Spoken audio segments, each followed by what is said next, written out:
What's up, Moordog? It's me, Manish, and today I'm going to be doing a Draw My Life video on bionic limbs and the electrochemical processes behind the scenes.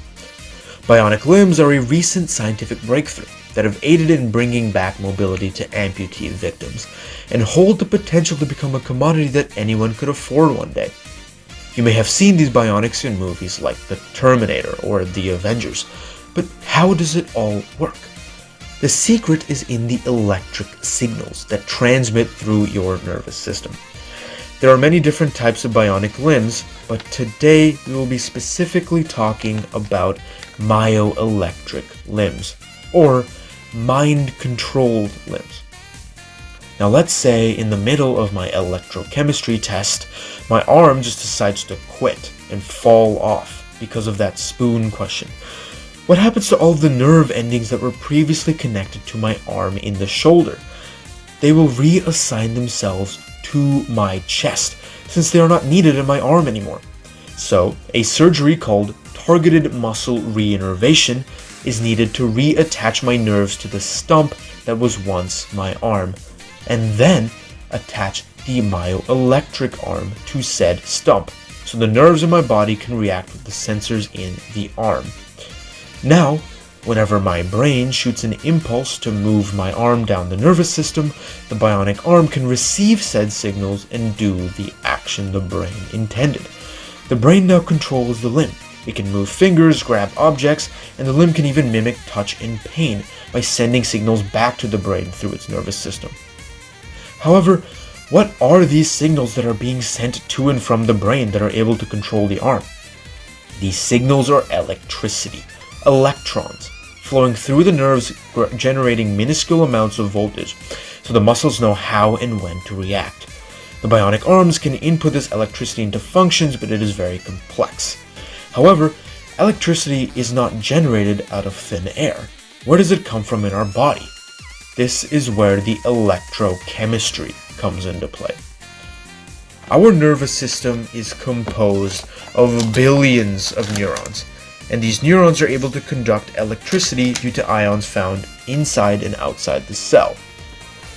In the cell membrane, transmembrane protein pumps are able to bring ions in and out of the neuron. Using energy, these pumps bring potassium ions found outside into the cell and expel sodium ions out of the cell.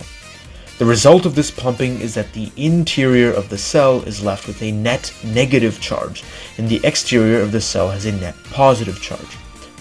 The electrons formed inside the membrane want to flow out to balance everything, but they are restricted by the membrane. Now, an impulse is created when the neuron is signaled to open specific sodium channels and let sodium ions in to lessen the charge difference. Electricity is the flow of electrons, and this flow is generated through these channels.